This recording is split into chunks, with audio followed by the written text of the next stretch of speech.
ਵਾਹਿਗੁਰੂ ਜੀ ਕਾ ਖਾਲਸਾ ਵਾਹਿਗੁਰੂ ਜੀ ਕੀ ਫਤਿਹ। मैं ਤੁਹਾਡੀ host Farid Kaur news TV 84 ਦੇ ਨਾਲ ਵੀਅਰਸ। ਦਿੱਲੀ ਤੋਂ ਲਗਭਗ 30 ਕਿਲੋਮੀਟਰ ਦੂਰ ਗਾਜ਼ੀਆਬਾਦ ਨੂੰ ਕੇਂਦਰ ਬਣਾ ਕੇ ਆਈਸਿਸ ਦੇ ਨਾਲ ਲੜਨ ਦੇ ਲਈ ਹਿੰਦੂ ਸੈਨਾ ਨੇ ਤਿਆਰੀ ਸ਼ੁਰੂ ਕਰ ਦਿੱਤੀ ਹੈ। ਪੱਛਮੀ ਉੱਤਰ ਪ੍ਰਦੇਸ਼ ਵਿੱਚ ਟ੍ਰੇਨਿੰਗ ਕੈਂਪਸ ਚਲਾਏ ਜਾ ਰਹੇ ਹਨ।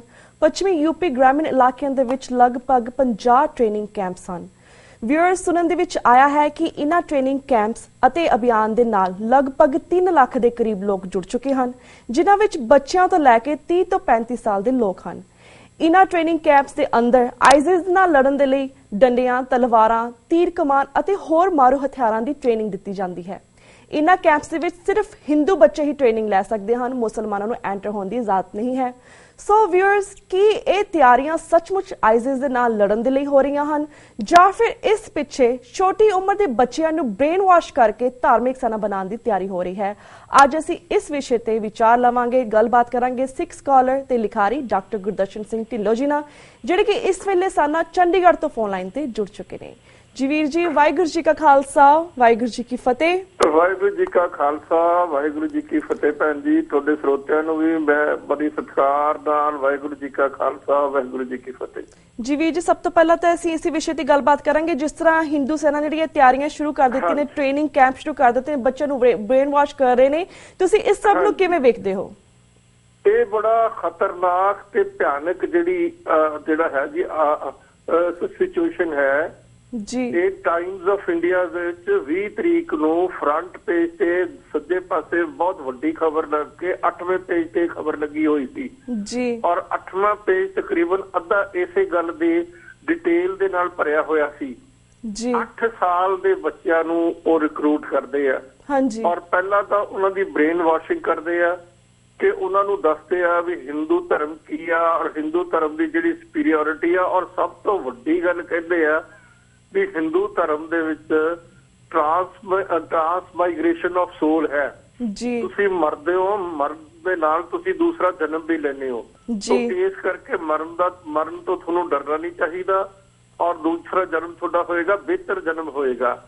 ਇਸ ਤਰੀਕੇ ਨਾਲ ਉਹਨਾਂ ਨੂੰ ਬ੍ਰੇਨ ਵਾਸ਼ ਕਰਕੇ ਗੀਤਾ ਵਿੱਚੋਂ, ਹੋਰ ਪੁਰਾਣਾ ਦੇ ਵਿੱਚੋਂ, ਹੋਰ ਸਾਰੇ ਹਿੰਦੂ ਸ਼ਾਸਤਰਾਂ ਦੇ ਵਿੱਚੋਂ ਉਹਨਾਂ ਨੂੰ ਗਲਤ ਪੜ੍ਹਾ ਕੇ ਇਸ ਗੱਲ ਲਈ ਤਿਆਰ ਕੀਤਾ ਜਾਂਦਾ ਕਿ ਤੁਸੀਂ ਮਰ ਮਿਟਣਾ ਹੈ। ਔਰ ਉਹਨਾਂ ਨੇ ਸਿੱਧੇ ਤੌਰ ਤੇ ਕਿਹਾ ਵੀ ਹਿੰਦੁਸਤਾਨ ਦੇ ਵਿੱਚ ਸਿਵਲ ਵਾਰ ਹੋਣ ਵਾਲੀ ਹੈ। 15,000 ਉਹਨਾਂ ਨੇ ਰਿਕਰੂਟ ਆਲਰੇਡੀ ਪੈਦਾ ਕਰ ਲਏ ਆ, ਔਰ ਉਹਨਾਂ ਰਿਕਰੂਟਾਂ ਨੂੰ ਟ੍ਰੇਨਿੰਗ ਦਿੱਤੀ ਜਾ ਰਹੀ ਆ। ਡਿਫਰੈਂਟ 50 ਕੈਂਪ ਉਹਨਾਂ ਨੇ ਖੋਲੇ ਹੋਏ ਆ, ਔਰ ਹਰ ਰੋਜ਼ਾਨਾ ਉਹ 2 ਜਾਂ 3 ਪਿੰਡਾਂ ਦੇ ਵਿੱਚ ਯੂਪੀ ਵਿੱਚ ਜਾਂਦੇ ਆ, ਉਹਨਾਂ ਤੋਂ ਨਵੇਂ ਰਿਕਰੂਟ ਲੈਂਦੇ ਆ ਔਰ ਉਹਨਾਂ ਨੂੰ ਟ੍ਰੇਨਿੰਗ ਦਿੰਦੇ ਆ। ਪਹਿਲਾਂ ਉਹਨਾਂ ਦੀ ਬ੍ਰੇਨ ਵਾਸ਼ਿੰਗ ਕਰਦੇ ਆ, ਫਿਰ ਉਹਨਾਂ ਨੂੰ ਟ੍ਰੇਨਿੰਗ ਦਿੰਦੇ ਆ। ਤੋਂ ਉਸ ਦੇ ਵਿੱਚ ਨਾ ਕਿ ਆਦਮੀਆਂ ਨੂੰ ਬਲਕਿ ਛੋਟੇ ਬੱਚਿਆਂ ਨੂੰ, ਜਿਵੇਂ ਮੈਂ ਪਹਿਲਾਂ ਦੱਸ ਚੁੱਕਿਆ, ਔਰ ਨੌਜਵਾਨ ਲੜਕੀਆਂ ਨੂੰ ਵੀ ਟ੍ਰੇਨਿੰਗ ਦਿੱਤੀ ਜਾ ਰਹੀ ਹੈ।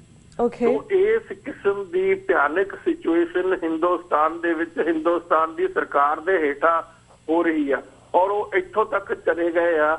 ਉਹ ਕਹਿੰਦੇ ਆ ਵੀ ਮੋਦੀ ਨੂੰ ਅਸੀਂ ਜਿਤਾਇਆ ਸੀ, ਪਰ ਮੋਦੀ ਬਾਰੇ ਹੁਣ ਸਾਡੇ ਵਿਚਾਰ ਬਦਲ ਚੁੱਕੇ ਆ, ਕਿਉਂਕਿ ਜੋ ਸਾਡੀਆਂ ਖਾਹਿਸ਼ਾਂ ਉਸ ਦੇ ਮੁਤਾਬਕ ਮੋਦੀ ਕੰਮ ਨਹੀਂ ਕਰ ਰਿਹਾ। ਔਰ ਮੋਦੀ ਜਾ ਕੇ ਮੁਸ਼ਰਫ ਨੂੰ ਮਿਲਿਆ, ਉਸਨੇ ਉਸਨੂੰ ਸਾੜੀਆਂ ਵੀ ਦਿੱਤੀਆਂ, ਹੋਰ ਵੀ ਤੋਹਫੇ ਦਿੱਤੇ ਆ। ਤੋਂ ਇਸ ਕਰਕੇ ਮੋਦੀ ਸਾਡੀਆਂ ਨਜ਼ਰਾਂ ਚੋਂ ਲੈ ਚੁੱਕੇ ਆ। ਅਸੀਂ ਤਾਂ ਕੋਈ ਹੋਰ ਹੀ ਪਰਿਵਰਤਨ ਚਾਹੁੰਦੇ ਆ ਹਿੰਦੁਸਤਾਨ ਦੇ ਵਿੱਚ। ਔਰ ਉਹ ਆਪਣੇ ਆਪ ਨੂੰ ਕਹਿੰਦੇ ਆ ਜਿਸ ਤਰ੍ਹਾਂ IS ਆ ਜੀ, ਜਿਹੜੀ ਇਸਲਾਮਿਕ ਸਟੇਟ, ਜਿਸ ਦੀ ਡੈਫੀਨੇਸ਼ਨ ਤੁਸੀਂ ਕਹੋ, ਤੋਂ ਇਸੇ ਤਰੀਕੇ ਨਾਲ ਉਹ ਕਹਿੰਦੇ HS ਅਸੀਂ ਬਣਾ ਰਹੇ ਹਾਂ।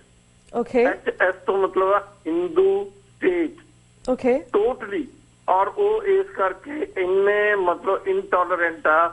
ਉਹਨਾਂ ਨੇ ਬੜੇ ਆਪਣੇ ਜੋ ਵੀ ਉਹਨਾਂ ਦੇ ਸਥਾਨ ਆ, ਉਹਨਾਂ ਦੇ ਉੱਤੇ ਖੁੱਲ ਕੇ ਬੜੇ ਅੱਖਰਾਂ ਦੇ ਵਿੱਚ ਲਿਖਿਆ ਹੋਇਆ ਵੀ ਕੋਈ ਮੁਸਲਮਾਨ ਇਸ ਸਥਾਨ ਦੇ ਵਿੱਚ ਆ ਨਹੀਂ ਸਕਦਾ ਜੀ। ਤੋਂ ਇਸ ਕਿਸਮ ਦੀ ਭਿਆਨਕ ਸਿਚੁਏਸ਼ਨ ਸਰਕਾਰ ਦੀਆਂ ਨਜ਼ਰਾਂ ਦੇ ਵਿੱਚ ਹੋ ਰਹੀ ਹੈ, ਔਰ ਸਰਕਾਰ ਉਸ ਦੇ ਉੱਤੇ ਕੋਈ ਐਕਸ਼ਨ ਨਹੀਂ ਲੈ ਰਹੀ, ਉਸ ਨੂੰ ਬੰਦ ਨਹੀਂ ਕਰਾ ਰਹੇ, ਔਰ ਉਹਨਾਂ ਦੇ ਹਥਿਆਰ ਨਹੀਂ ਖੋ ਰਹੇ। ਉਹਨਾਂ ਨੂੰ ਮਤਲਬ ਸਾਰੇ ਜਿਹੜੇ ਦੂਸਰੇ ਪਿਸਟਲ, ਰਿਵਾਲਵਰ ਵੀ, ਔਰ ਦੂਸਰੇ ਵੀ ਜਿਹੜੇ ਬੜੇ ਘਾਤਕ ਹਥਿਆਰ ਦੀ ਟ੍ਰੇਨਿੰਗ ਦਿੱਤੀ ਜਾ ਰਹੀ ਹੈ।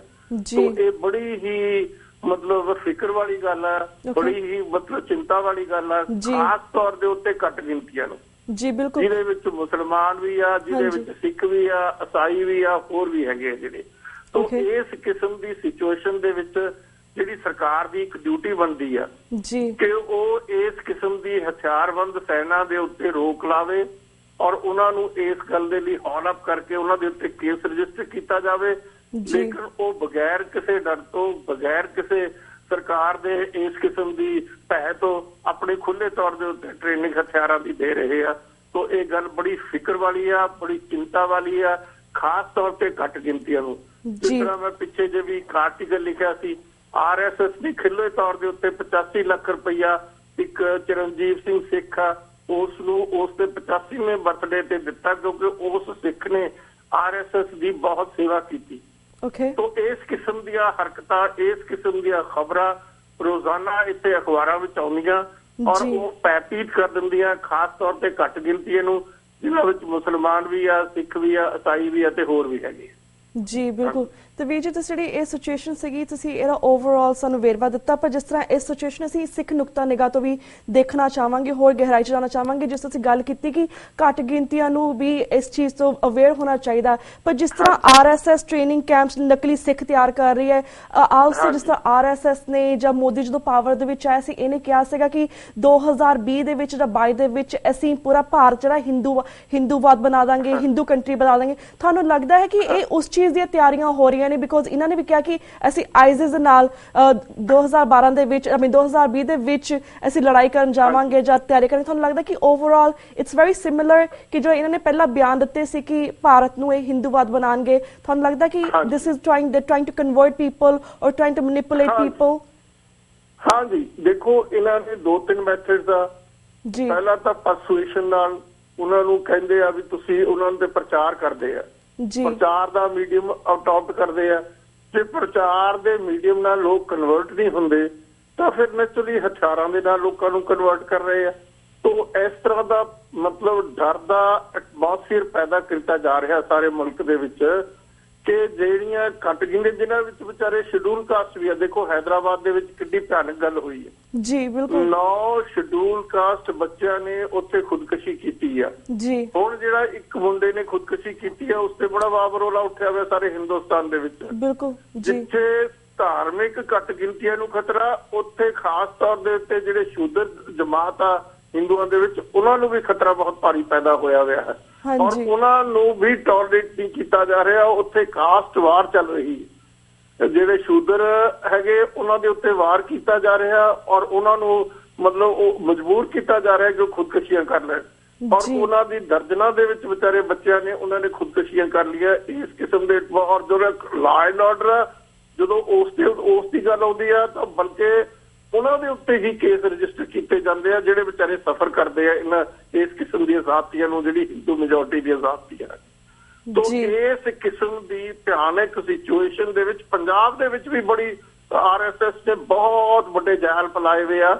ਮੈਂ ਪਿੱਛੇ ਜੇ ਆਰਟੀਕਲ ਲਿਖਿਆ ਸੀਗਾ ਜਿਹੜਾ ਸਪੋਕਸਮੈਨ ਦੇ ਵਿੱਚ ਛਪਿਆ, ਜਿਹੜਾ ਬਾਹਰਲੇ ਦੂਸਰੇ ਦੇਸ਼ਾਂ ਦੇ ਅਖਬਾਰਾਂ 'ਚ ਪੰਜਾਬੀ ਦੇ ਜਿਹੜੇ ਅਖਬਾਰ ਆ ਉਹਨਾਂ 'ਚ ਵੀ ਉਹ ਰੀਪ੍ਰਿੰਟ ਹੋਇਆ ਹੈ ਕਿ RSS ਦੇ ਤਾਬੜ ਤੋੜ ਹਮਲੇ, ਜਿਸ ਦੇ ਵਿੱਚ ਸਿੱਧੇ ਤੌਰ ਦੇ ਉੱਤੇ ਫੋਟੋ ਲੱਗੀ ਵੀ ਸੀ ਮੋਹਨ ਬਖਵਤ ਦੀ, ਜਿਹੜਾ 85 ਲੱਖ ਰੁਪਈਆ ਚਰਨਜੀਤ ਸਿੰਘ ਨੂੰ ਭੇਟ ਕੀਤੀ, ਜਿਸ ਦੇ ਵਿੱਚ ਔਰ ਉਹ ਖਬਰ ਜਿਹੜੀ ਲੱਗੀ ਵੀ ਸੀ ਉਹ ਟਾਈਮਜ਼ ਆਫ ਇੰਡੀਆ ਦੇ ਵਿੱਚੋਂ ਖਬਰ ਲੈ ਕੇ ਮੈਂ ਉਸ ਦੇ ਉੱਤੇ ਸਾਰੀ ਉਸ ਦੀ ਡਿਟੇਲ ਬਣਾ ਕੇ ਲੋਕਾਂ ਨੂੰ ਇਸ ਗੱਲ ਲਈ ਲੋਕਾਂ ਨੂੰ ਸੁਚੇਤ ਕੀਤਾ ਸੀਗਾ। ਅੱਜ ਜ਼ਰੂਰਤ ਹੈ ਕਿ ਘੱਟ ਗਿਣਤੀਆਂ ਆਪਣੇ ਧਰਮ ਬਾਰੇ, ਆਪਣੇ ਇਤਿਹਾਸ ਬਾਰੇ, ਆਪਣੇ ਕਲਚਰ ਬਾਰੇ, ਆਪਣੇ ਗ੍ਰੰਥਾਂ ਬਾਰੇ ਸੁਚੇਤ ਰਹਿਣ।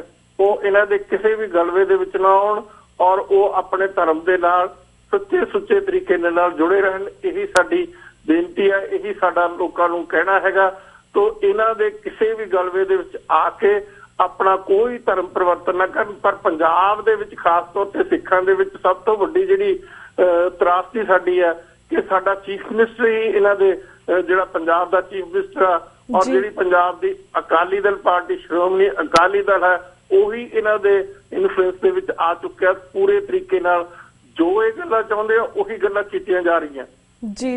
ਅੱਜ ਕਿਸਾਨ ਜਿਹੜਾ ਵਿਚਾਰਾ ਖੁਦਕੁਸ਼ੀਆਂ ਕਰ ਰਿਹਾ ਪਰ ਗਊਆਂ ਜਿਹੜੀਆਂ ਮਰੀਆਂ 2012 ਚ ਮਾਨਸਾ ਸ਼ਹਿਰ ਦੇ ਵਿੱਚ, ਉਹਨਾਂ ਦੇ ਉੱਤੇ 5 ਕਰੋੜ ਰੁਪਏ ਦੀ ਲਾਗਤ ਦੇ ਨਾਲ ਇੱਕ ਸਮਾਰਕ ਤਿਆਰ ਕੀਤਾ ਜਾ ਰਿਹਾ ਪ੍ਰਕਾਸ਼ ਸਿੰਘ ਬਾਦਲ ਦੇ ਰਾਹੀਂ तो एक किड्डी दुर्दिशा, किड्डी माड़ी गल है, किड्डी मतलब अजीबो गरीब गल है। और किस तरीके नाल अपना जिहड़ा हैगा सारे सिखां दा की सारे पंजाब दा मखौल दुनिया दे विच उड़वाया जा रहा कि मरिया होईयां गऊआं जिहड़ियां 2012 च मरियां उन्हां दे ਨਾਂ उन्हां दे उत्ते स्मारक बनाए जा रहे हैं, गऊशाला खड़ियां कीतियां जा रही। और जिहड़ा किसान आ वो रोजाना 2 या 3 या 1 या 2 वो खुदकुशी करके मर रहे हैं। उन्होंने 1 पैसे की राहत हाले तक तो दी नहीं गई। कहा जरूर गया भी 24 घंटे के अंदर अंदर जे कोई किसान खुदकुशी करेगा उन्हें 24 घंटे के अंदर अंदर राहत दी जाएगी, पर हाले तक दी नहीं गई। तो एक किड्डी त्रासदी वाली गल है, किड्डी चिंता वाली गल है, किड्डी फिक्र वाली गल है कि साडे नाल की हो रहा। और साडा जिहड़ा अपना ही लीडर है वही RSS के इन्फ्लुएंस हेठ जो RSS चाहुंदा उस तरीके नाल हो रहा पंजाब दे। जी बिल्कुल। I mean before VPG I move to next question, one last question about this topic। जिस तरह तुसीं गल कीती कि साडे अपने लीडर खराब है, पर जिस तरह जो साडी अपनी कौम है जिहड़ी टैंकां तो उपर इन्हां को नहीं मरी, पर जिस तरह नशियां दे विच पा दित्ती है। एंड जिस तरह दूसरे पासे जिहड़ी हिंदू सेना है, सेम मार्शल आर्ट जो सिखां दा मार्शल आर्ट है, अगर तुसीं वीडियोस देखो तो very similar martial art they are trying to learn, जिहड़े कि उस वेले सिख लड़दे हुंदे सी जिस तरह, right. So don't you think कि like what we need to do, because जिहड़े सिख बेचारे खड़े हुंदे ने जां तां उन्हां जेलां दे विच दे दित्ता जांदा है जां उन्हां नूं गोलियां चला दित्तियां जांदियां। So what we need to do, how can we defend ourselves? हाँ जी, वो यही है भी असी अपने धर्म दे नाल जुड़े रहिए, असी शांत रहिए, असी कोई किसी किस्म की वायरस की गल ना करिए। जो माड़ी मोटी असी उस किस्म की गल करांगे, इन्हां ने 1 मिनट नहीं लाउणा और सिखां नूं अंदर जेलां 'च सिट देना, सिखां दे उत्ते केस बना देने आ, सिखां नूं परेशानी 'च पा देना। तो जे क्योंकि वो तो मेजोरिटी कम्युनिटी है, उन्हां दी तां सरकार है हिंदुस्तान दे विच, तो वो जो मर्जी कर सकते हैं। पर घट गिनतियां वाले जे उस किस्म की उस किस्म की गल करनगे तो उन्हां दे उत्ते तशद्दद होएगा, उन्हां दे उत्ते केस रजिस्टर होणगे, उन्हां ते पुलिस का अत्याचार होएगा। तो यही चीज पंजाब दे विच हो रही है। देखो जिहड़ा सौदा साध आ उसने किन्ना 7 दिन पंजाब दे विच एक फिल्म दे उत्ते बंद बनाई रखिया, गड्डियां बंद हो गई, बसां बंद हो गई, सड़कां बंद हो गई।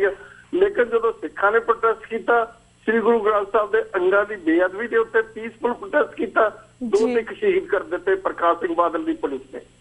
तो साडे नाल तां हर पहलू के उत्ते डिस्क्रिमिनेशन हुंदी है, साडे नाल हर पहलू के उत्ते धक्का ते तशद्दद हुंदा, जिथे कि दूसरियां नाल बड़ी रायत हुंदी है, बड़ी उन्हां ते कोई किसी किस्म का तशद्दद नहीं किया जाता, किसी किस्म का लाठी चार्ज नहीं किया जाता, अथरू गैस चार्ज नहीं किया जाता, गोली नहीं चलाई जाती। तो सीधे तौर पर बड़ी क्लीयर एक इंडिकेशन आ। तो साडे लोकां नूं बड़ी समझ नाल, बड़ी सूझ नाल, बड़े डिप्लोमैटिक तरीके दे नाल अपनी बचत करनी चाहिदी आ। और कदे भी मतलब अननेसेसरी किसी दे नाल कन्फ्रंटेशन दे विच नहीं आउणा चाहिदा।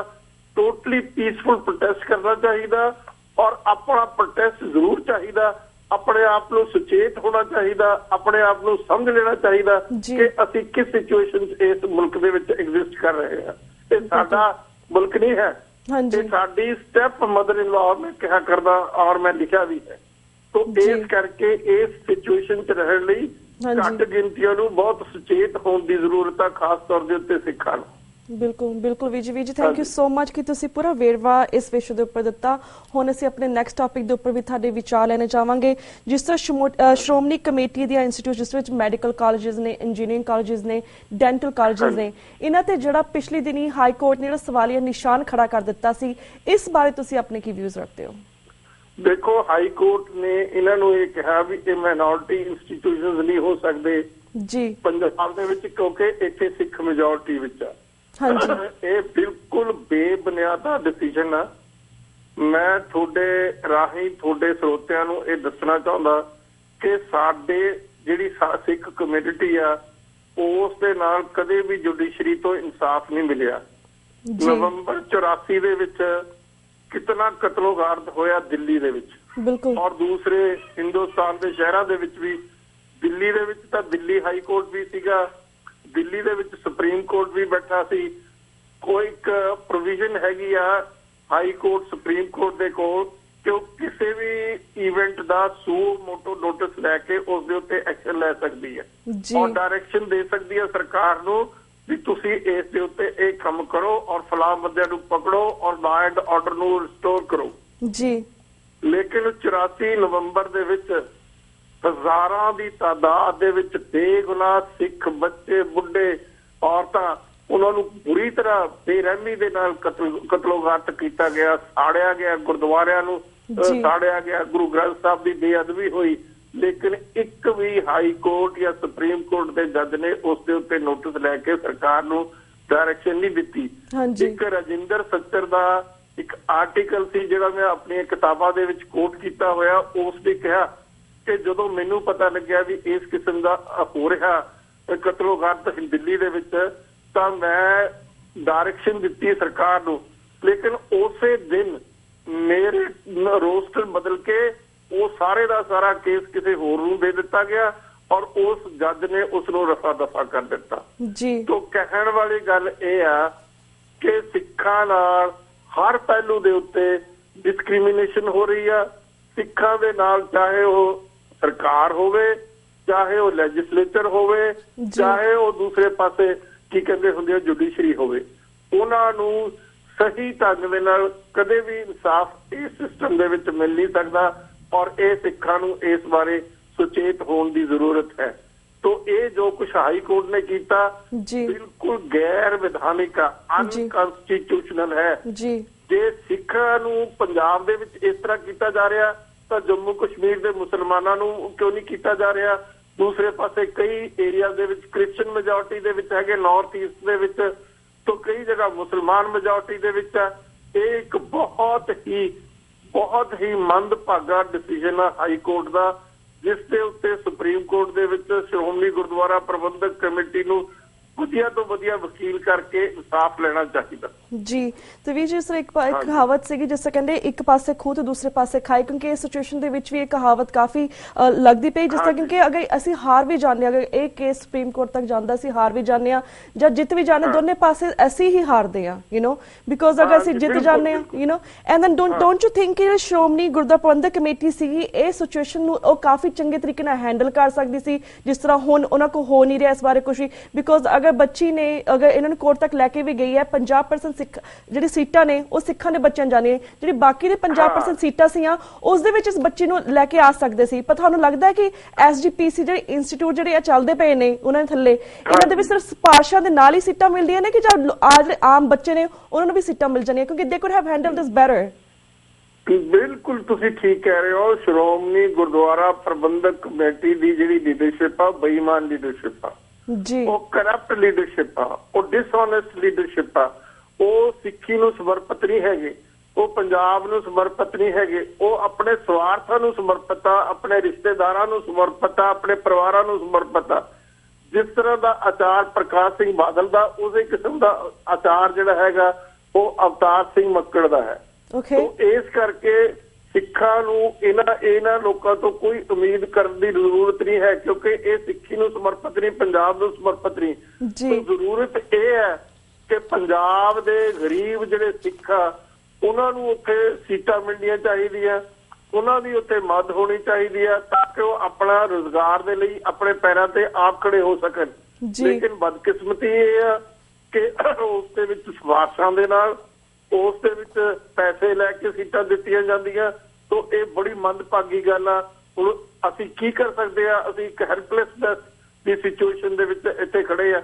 ਇਹੀ ਕੇਸ ਜੇ ਅਵਤਾਰ ਸਿੰਘ ਮੱਕੜ ਸੁਹਿਰਦ ਹੁੰਦਾ, ਸਮਝਦਾਰ ਹੁੰਦਾ, ਵਧੀਆ ਤੋਂ ਵਧੀਆ ਵਕੀਲ ਹਾਇਰ ਕਰਕੇ ਬਹੁਤ ਸੁਚੱਜੇ ਢੰਗ ਦੇ ਨਾਲ ਇਸ ਨੂੰ ਹਾਈ ਕੋਰਟ ਦੇ ਵਿੱਚ ਪੇਸ਼ ਕੀਤਾ ਜਾ ਸਕਦਾ ਸੀ। ਪਰ ਕਿਉਂਕਿ ਅਵਤਾਰ ਸਿੰਘ ਮੱਕੜ ਆਪ ਹੀ ਬੇਈਮਾਨ ਆ, ਆਪ ਹੀ ਘਟੀਆ ਕਿਸਮ ਦਾ ਆਦਮੀ ਆ, ਕਰਪਟ ਆ, ਡਿਸਹੋਨੈਸਟ ਆ, ਔਰ ਉਹਦੀ ਸਿੱਖੀ ਨੂੰ ਕੋਈ ਕਿਸੇ ਕਿਸਮ ਦੀ ਕਮਿਟਮੈਂਟ ਹੈ ਨਹੀਂ। ਤੋਂ ਉਸ ਦੇ ਹੱਥਾਂ ਦੇ ਵਿੱਚ ਅਸੀਂ ਆਪਣੇ ਆਪ ਨੂੰ ਕਿਸ ਤਰ੍ਹਾਂ ਸੇਫ ਮਹਿਸੂਸ ਕਰ ਸਕਦੇ ਹਾਂ? ਤੋਂ ਇਹ ਸਾਡੀ ਬੜੀ ਮੰਦਭਾਗੀ ਗੱਲ ਆ ਕਿ ਸਾਡੇ ਆਪਣੇ ਲੀਡਰ ਹੀ, ਸਾਡੇ ਜਿਹੜੇ ਆਪਣੇ ਲੀਡਰ ਹੀ ਉਹ ਮਸੰਦਾਂ ਵਾਲਾ ਰੋਲ ਪਲੇ ਕਰ ਰਹੇ ਆ, ਜੋ ਮਸੰਦਾਂ ਨੇ ਰੋਲ ਪਲੇ ਕੀਤਾ ਸੀਗਾ ਗੁਰੂ ਗੋਬਿੰਦ ਸਿੰਘ ਮਹਾਰਾਜ ਦੇ ਟਾਈਮ 'ਚ। ਗੁਰੂ ਗੋਬਿੰਦ ਸਿੰਘ ਮਹਾਰਾਜ ਨੇ 3 ਸ਼ਕਤੀਆਂ ਦੇ ਖਿਲਾਫ ਲੜੀ ਸੀ ਲੜਾਈ। ਪਹਿਲੀ ਉਹਨਾਂ ਨੇ ਮਸੰਦਾਂ ਦੇ ਖਿਲਾਫ ਲੜੀ ਸੀ, ਜਿਹੜੇ ਅੰਦਰ ਘੁਸ ਕੇ ਸਿੱਖੀ ਦੇ ਵਿੱਚ ਸਿੱਖੀ ਨੂੰ ਕੁਣ ਵਾਂਗੂ ਖਾ ਰਹੇ ਸੀ, ਔਰ ਉਹਨਾਂ ਨੇ ਮਸੰਦਾਂ ਨੂੰ ਕੜਾਹੇ ਵਿੱਚ ਪਾ ਕੇ ਸਾੜ ਦਿੱਤਾ ਸੀ। ਉਸ ਤੋਂ ਬਾਅਦ ਹਿੰਦੂ ਪਹਾੜੀਆਂ ਨਾਲ ਲੜਾਈ ਲੜੀ, ਉਸ ਤੋਂ ਬਾਅਦ ਮੁਗਲ ਸਲਤਨਤ ਨਾਲ ਲੜਾਈ ਲੜੀ। ਤੋਂ ਸਾਡਾ ਅੱਜ ਸਿੱਖਾਂ ਨੂੰ ਇਹ ਗੱਲ ਸਮਝ ਲੈਣੀ ਚਾਹੀਦੀ ਆ ਕਿ ਸਭ ਤੋਂ ਵੱਡੇ ਦੁਸ਼ਮਣ ਸਿੱਖਾਂ ਦੇ ਮਸੰਦ ਆ, ਜਿਸ ਦੇ ਵਿੱਚ ਪ੍ਰਕਾਸ਼ ਸਿੰਘ ਬਾਦਲ ਸਭ ਤੋਂ ਵੱਡਾ ਮਸੰਦ ਆ ਸਿੱਖਾਂ ਦਾ। ਤੋਂ ਇਸ ਕਰਕੇ ਸਭ ਤੋਂ ਵੱਡੀ ਲੜਾਈ ਸਿੱਖਾਂ ਨੂੰ ਪ੍ਰਕਾਸ਼ ਸਿੰਘ ਬਾਦਲ ਦੇ ਨਾਲ, ਅਵਤਾਰ ਸਿੰਘ ਮੱਕੜ ਦੇ ਨਾਲ ਔਰ ਇਸ ਕਿਸਮ ਦੇ ਜਿਹੜੇ ਨਾਲਾਇਕ ਜਥੇਦਾਰ ਆ, ਬੇਈਮਾਨ ਜਥੇਦਾਰ ਆ, ਉਹਨਾਂ ਦੇ ਖਿਲਾਫ ਲੜਨੀ ਚਾਹੀਦੀ ਆ। ਮੈਂ ਤੁਹਾਡੇ ਮੀਡੀਅਮ ਰਾਹੀਂ ਜਿਹੜੇ 5 ਪਿਆਰਿਆਂ ਨਾਲ ਵਿਚਾਰਿਆਂ ਨਾਲ ਜ਼ਾਤੀ ਹੋਈ ਆ, ਉਹਨਾਂ ਦੇ ਹੱਕ ਵਿੱਚ ਲੋਕਾਂ ਨੂੰ ਅਪੀਲ ਕਰਦਾ ਕਿ ਉਹਨਾਂ ਦੀ ਸਹਾਇਤਾ ਕੀਤੀ ਜਾਵੇ, ਕਿਉਂਕਿ ਉਹ ਵਿਚਾਰੇ ਬਹੁਤ ਹੀ ਗਰੀਬ ਪਰਿਵਾਰਾਂ ਦੇ ਆ। ਉਹਨਾਂ ਨੂੰ ਰੋਜ਼ੀ ਤੋਂ ਵੀ ਉਹਨਾਂ ਦਾ ਵਿਚਾਰਿਆਂ ਦਾ ਕੋਈ ਸਾਧਨ ਨਹੀਂ ਹੈ। ਤੋਂ ਜਿੰਨੇ ਵੀ ਤੁਹਾਡੇ ਬਾਹਰ ਬੈਠੇ ਸਿੱਖ ਸਰੋਤੇ ਆ, ਉਹਨਾਂ ਨੂੰ 5 ਪਿਆਰਿਆਂ ਨੇ ਜਿਨ੍ਹਾਂ ਨੇ ਬੜੀ ਕੁਰਬਾਨੀ ਕੀਤੀ ਆ, ਜਿਨ੍ਹਾਂ ਨੇ ਬਹੁਤ ਜ਼ਿਆਦਾ ਕਮਿਟਮੈਂਟ ਦਿਖਾਈ ਆ, ਇਮਾਨਦਾਰੀ ਦਿਖਾਈ ਆ ਆਪਣੇ ਧਰਮ ਦੇ ਨਾਲ, ਉਹਨਾਂ ਦੀ ਜਿੰਨੀ ਮਦਦ ਹੋ ਸਕੇ ਉਨੀ ਉਹਨਾਂ ਦੀ ਕਰਨੀ ਚਾਹੀਦੀ ਹੈ। ਬਿਲਕੁਲ ਬਿਲਕੁਲ ਵੀਰ ਜੀ ਤੁਹਾਡਾ ਬਹੁਤ ਬਹੁਤ ਧੰਨਵਾਦ ਕਿ ਤੁਸੀਂ ਇਹ 2 ਮੇਨ ਮੁੱਦਿਆਂ ਦੇ ਉੱਪਰ ਆਪਣੇ ਵਿਚਾਰ ਪੂਰੇ ਵੇਰਵੇ ਸਹਿਤ ਸਾਡੇ ਦਰਸ਼ਕਾਂ ਨਾਲ ਸਾਂਝੇ ਕੀਤੇ। ਹੁਣ ਸਾਡਾ ਵਕਤ ਵੀ ਸਮਾਪਤੀ ਵੱਲ ਜਾ ਰਿਹਾ। ਤੁਹਾਡਾ ਧੰਨਵਾਦ ਕਰਦੇ ਤੁਹਾਡੇ ਟਾਈਮ ਦੇ ਲਈ। ਹੁਣ ਤੁਹਾਡੇ ਕੋਲ ਇਜਾਜ਼ਤ ਲੈਂਦੇ ਆ। ਵਾਹਿਗੁਰੂ ਜੀ ਕਾ ਖਾਲਸਾ, ਵਾਹਿਗੁਰੂ ਜੀ ਕੀ ਫਤਿਹ। ਵੀਰ ਜੀ ਵਿਊਅਰਸ, ਇਸ ਦੇ ਨਾਲ ਅਸੀਂ ਤੁਹਾਡੇ ਕੋਲ ਇਜਾਜ਼ਤ ਲੈਂਦੇ ਆ। ਕੱਲ ਨੂੰ ਮਿਲਾਂਗੇ ਸੇਮ ਟਾਈਮ ਸੇਮ ਸ਼ੋ ਤੇ। ਤਦ ਤੱਕ ਲਈ ਵਾਹਿਗੁਰੂ ਜੀ ਕਾ ਖਾਲਸਾ, ਵਾਹਿਗੁਰੂ ਜੀ ਕੀ ਫਤਿਹ।